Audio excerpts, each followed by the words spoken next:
Baik, kaum muslimin, Arab Saudi, bagaimana kondisi Arab Saudi hari ini? Allahumma salli ala sayyidina Muhammad. Arab Saudi, bagaimana kondisi Arab Saudi? Sampai hari ini Masjidil Haram, Masjid Nabawi masih sepi, betul tidak? Sampai hari ini merintih, menangis kita melihat kondisi Arab Saudi.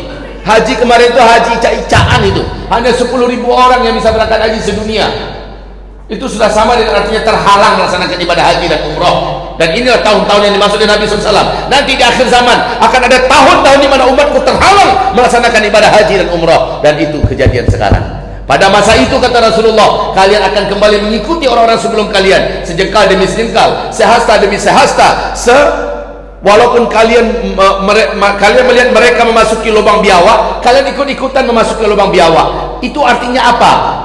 Umat Islam penguasa Mekah Madinah itu nanti akan mengikuti budaya Yahudi dan Nasrani, sebodoh-bodohnya mengikuti. Walaupun udah nggak masuk akal, kalian akan tetap ikut. Sekarang betul Pak, di zaman MBS anak muda bocor duit kok.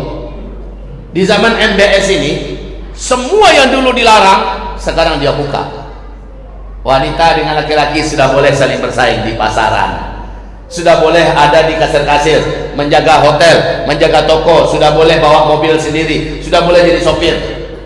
Sekarang bioskop-bioskop 200-an bioskop lebih dibuka di kota-kota besar, bioskop-bioskop mewah dan canggih. Sekarang acara sepak bola, pertandingan segala macamnya sudah boleh wanita laki-laki tumpah ruah. Hotel-hotel sudah boleh dimasuki laki-laki wanita tanpa harus pakai surat nikah, silakan.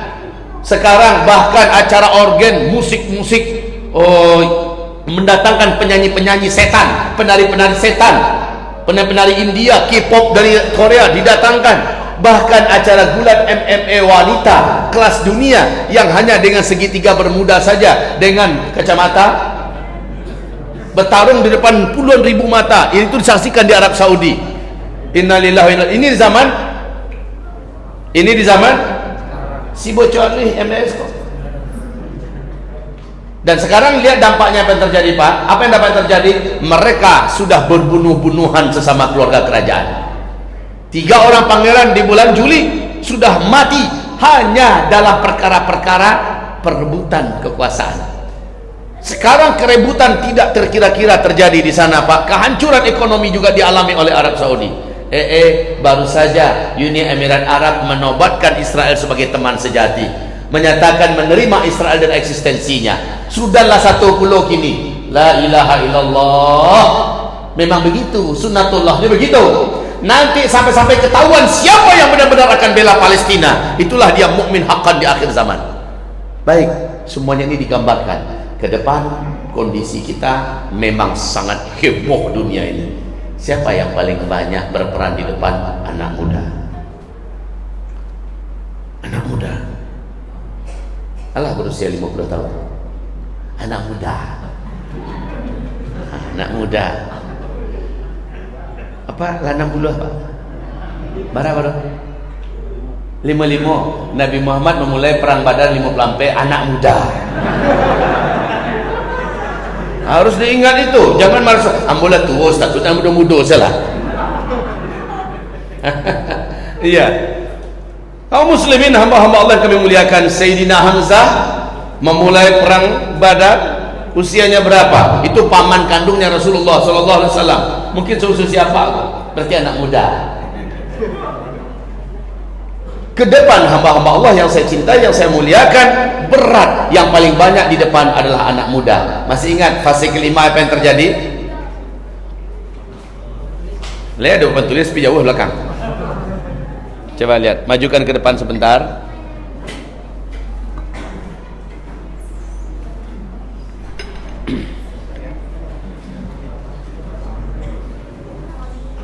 Di mana situ ya?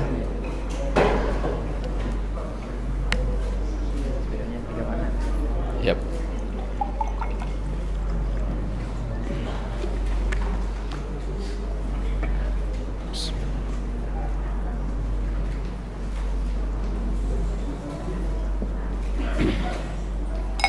Di dalam hadis sahih diriwayatkan oleh Imam Ahmad, oleh Syekh Ahmad Syakir, hadis ini dinyatakan sebagai hadis sahih.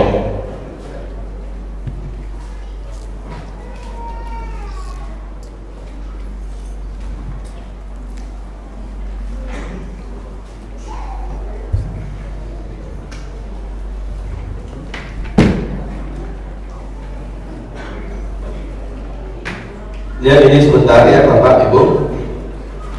Nabi mengatakan bahwa sejak beliau diutus sampai umat ini akan meninggal serentak, yaitu dalam peristiwa terjadinya tanda besar kiamat yang ketujuh serta umat Islam meninggal sedunia. Sejak beliau SAW diutus, Nabi mengatakan kalian semua akan mengalami 5 fase sejarah. Fase pertama, umat Islam dipimpin langsung oleh Nabi Muhammad SAW. Ini selama 23 tahun. Setelah itu kata Nabi, dilanjutkan ke fase kedua. Kalian saat itu dipimpin oleh para sahabat-sahabat yang mendirikan sistem khilafah dengan cara Nabi Muhammad memimpin. Itu berlangsung selama 30 tahun. Fase ketiga kata Rasulullah, kalian akan menjalani kehidupan di bawah kepemimpinan para khalifah menggunakan sistem kerajaan. Nah ini paling lama, 1227 tahun. 1227 tahun. Fase ketiga ini telah tamat dan berakhir dengan runtuhnya khilafah Islamiyah Al-Utsmani pada tanggal 3 bulan Maret tahun 1924. Ya, fase ketiga ini berakhir. Kaum muslimin, fase pertama, kedua, dan ketiga, Islam memimpin 2/3 dunia. Ini ya, 1, 2, dan 3 ini Islam memimpin 2/3 dunia. Fase keempat harusnya sama besar kotaknya, tapi karena ini zaman kita, saya zoom, saya buat lebih besar seperti ini. Ya, pada fase keempat ini Islam tidak sedang memimpin dunia. Ini terjadi kekosongan. Islam tidak sedang memimpin dunia. Kepemimpinan di muka bumi dipimpin oleh orang-orang muslim, tetapi otaknya sekuler. Dipimpin oleh orang muslim, tetapi akidahnya akidah sekuler, ideologinya ideologi sekuler, sipilis, dan mereka memimpin dengan tangan besi, diktator betul. Kepada umat Islam yang beriman, mereka sangat jijik, mereka sangat benci, zalim. Maka ini disebut dengan fase kediktatoran. Islam sedang tidak memimpin pada fase ini, dan fase ini insya Allah tidak lama. Kemudian fase ini berakhir, kita sedang ada di sini sekarang ya Bapak Ibu. Kita sedang berada di sini sekarang. Nanti penutup kata Rasulullah, kalian akan kembali diberikan kepercayaan oleh Allah memimpin seluruh dunia. Dan ini kalau dulu 2/3 dunia dipimpin Islam. Nanti di fase kelima ini seluruh dunia 100% Islam akan memimpin total dunia ini. Inilah dia masa-masa aman. Tidak ada lagi peperangan, tidak ada bencana, tidak ada paceklik, tidak ada apapun yang mengerikan di muka bumi, tidak ada pada fase kelima ini. Hidup bagaikan dalam surga. Fase kelima ini kata Rasulullah, Islam kembali memimpin dunia dengan sistem khilafah menurut konsep kenabian, persis seperti fase kedua, fase kelima. Dan pada masa ini kata Rasulullah SAW, kalian akan mengalami 3 tanda besar kiamat.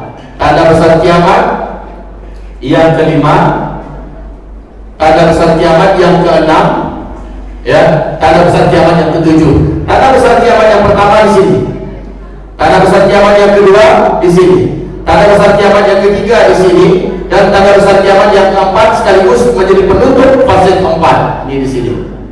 Paham ya? Saya tidak menjelaskan yang 1, 2, 3, 4, 5, 6, 7. Yang ke-8 sudah tidak ada lagi umat Islam. 9, 10 umat Islam sudah tidak ada. Jadi umat Islam akan habis serentak di sini. Ya, bisa nggak? Saya minta, saya mohon sebentar. Insya Allah niat pengurus yang sangat mulia menjamu kita semua. Saya sepakat itu. Saya pompa biar kita bergairah untuk ikut memeriahkan acara kita ini. Tapi itu kita langsungkan setelah acara selesai. Setuju? Setuju? Karena pecah konsentrasi kita. Atau saya kasih break 10 menit. Kita istirahat sebentar, sama-sama makan-makan kita. Mau lanjut dulu atau break? Kalau lanjut kita tahan dulu sebentar. Ya, tahan dulu sebentar. Salah saya dikit dosa dulu. Kalau sama makan-makan itu udah para luar hadiah aja. Ya, ya kita tahan dulu sebentar, nanti kita lanjutkan supaya kita bisa lebih khusyuk, lebih fokus. Oke. Oke.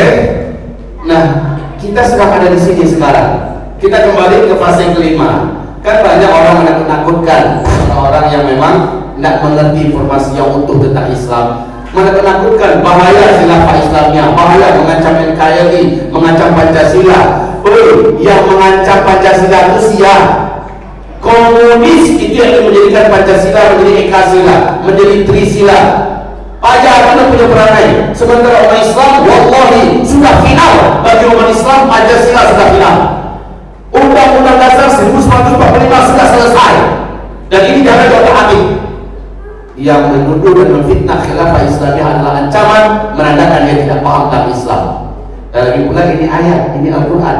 Al-Quran menyebutkan dalam Al-Quran surat An-Nur, surat yang ke-24 ayat yang ke-55, bahwa nanti Islam akan kembali memimpin seluruh dunia dengan sistem khilafah. Al-Quran yang menyebutkan.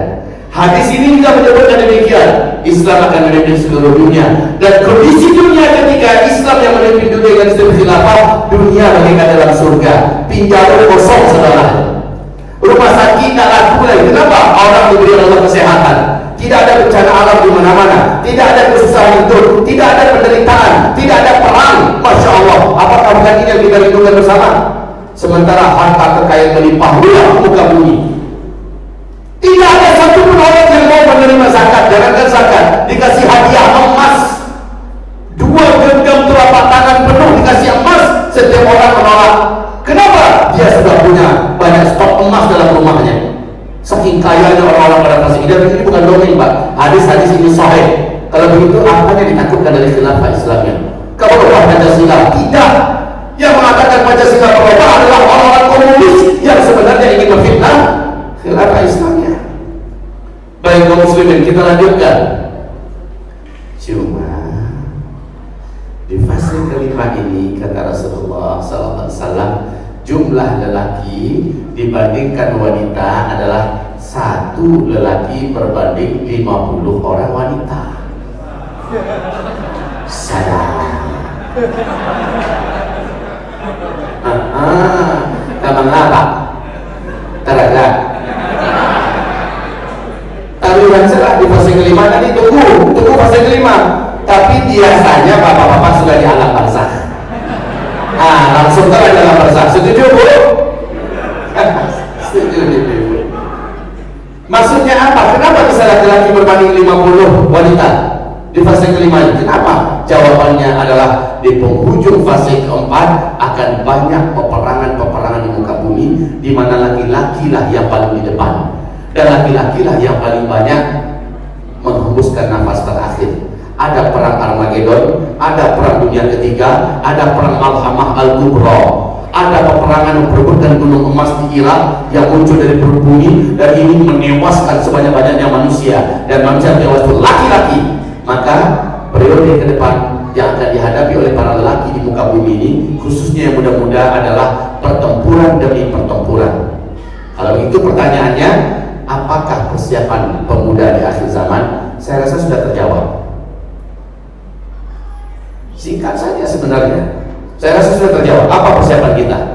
Setelah mendengarkan uraian singkat ini, kita sudah tahu kenapa laki-laki jumlahnya 1 berbanding 50. Jawabannya adalah para lelaki banyak diambil oleh Allah, dimatikan oleh Allah di penghujung fase keempat. Dan kita sekarang sudah hampir di titik penghujung fase keempat. Sebentar lagi kita akan menghadapi tanda besar kiamat yang pertama, kedua, ketiga, keempat, lalu selesai dan masuklah fase kelima.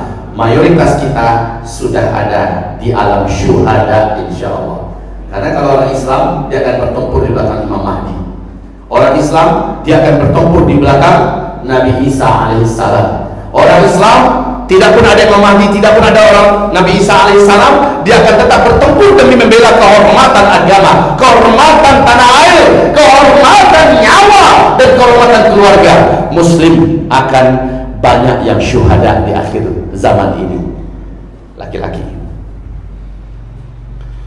Allah, bila tu Ustaz? Lain tak zaman awak kini kan dah Ustaz. Harapan awak jangan zaman awak. tetapi ketika kita dengarkan uraian dan kajian, maka kuat hati saya mengatakan, iya, di zaman kita ini Bapak Ibu, di zaman kita ini tidak lama lagi.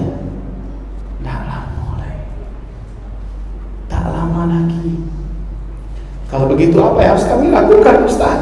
Ini yang harus dilakukan. Pertama, catat itu baik-baik, langsung lakukan. Pertama, kuatkan akidahmu, luruskan pemahamanmu tentang tauhid, mantap kokohkan imanmu. Yang pertama, ulangi, kuatkan akidahmu, luruskan pemahamanmu tentang tauhid, kokoh mantapkan imanmu. Itu langkah pertama. Caranya bagaimana, Ustaz? Caranya bagaimana? Belajar. Kemana kami harus belajar? Nah, ini dia. A, jangan belajar melalui YouTube. B, jangan belajar sendirian baca kitab, beresiko. C, kalau begitu cari ulama-ulama Rabbani yang lurus, rapatlah dengan mereka, bergurulah dengan mereka, tuntut dan minta kepada para ulama-ulama Rabbani yang lurus ini agar mereka menguraikan tentang akidah yang benar, tauhid yang benar di akhir zaman ini. Biasanya mereka akan memulai memperkenalkan Allah kepada kita, lalu menguraikan tentang la ilaha illallah, lalu menguraikan kepada kita tentang siapa itu Allah, bagaimana kita mengenal Allah, bagaimana kita menyembah Allah, dan seterusnya. Ulama macam ini selalu ada di setiap zaman, selalu ada di setiap negeri. Jangan dikatakan di Pekanbaru tidak ada. Ada. Ciri khas ulamanya bagaimana? Dijawab dari Imam Syafi'i. Di akhir zaman, ulama yang harus kamu ikuti, ulama yang harus kamu dengar, ulama yang harus kamu patuhi, ulama yang harus kamu akrab dengannya adalah ulama yang paling dibenci oleh orang-orang kafir, oleh orang-orang munafik, baik orang munafik yang berkuasa ataupun ulama-ulama munafik yang lain, sangat benci dari ulama itu. Cirinya bagaimana, wahai syekh, wahai imam? Kata murid-murid kepada Imam Syafi'i, cirinya adalah ujung-ujung tombak fitnah paling banyak dihantamkan kepadanya, ujung-ujung tombak fitnah paling banyak ditujukan kepadanya. Itulah ulama yang harus kamu ikuti. Ya, saya yakin Bapak Ibu sudah bisa menjawab siapa-siapa ulama ini. Paling pucuk tertingginya adalah Habibuna Habib Rizik Syihab, tapi yang di bawah beliau bukan sedikit di Indonesia ini.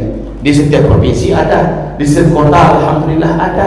Rapatlah dengan mereka, duduklah dengan mereka, simak ilmu mereka, taati mereka, lindungi mereka hatta walau dengan nyawa kita sendiri. Tuntut mereka agar mengajarkan kita akidah yang benar, tauhid yang benar. Ini solusi pertama, Pak. Jadi kalau ditanyakan persiapannya apa? Persiapan yang pertama adalah cari ulama Rabbani, merapat kepadanya, angkat dia sebagai imam kita di kota kita. Siapa orang yang berkumpul, Ustaz? Berkumpul pula. Di mana? Boleh tinggal di Pekumbuh, tetapi Pekumbuh. Siapa orang yang Pekanbaru, Ustaz? Masya Allah, tidak usah tanya saya lah. Saya yakin Bapak Ibu sudah tahu siapa-siapa ulama yang lurus di sini.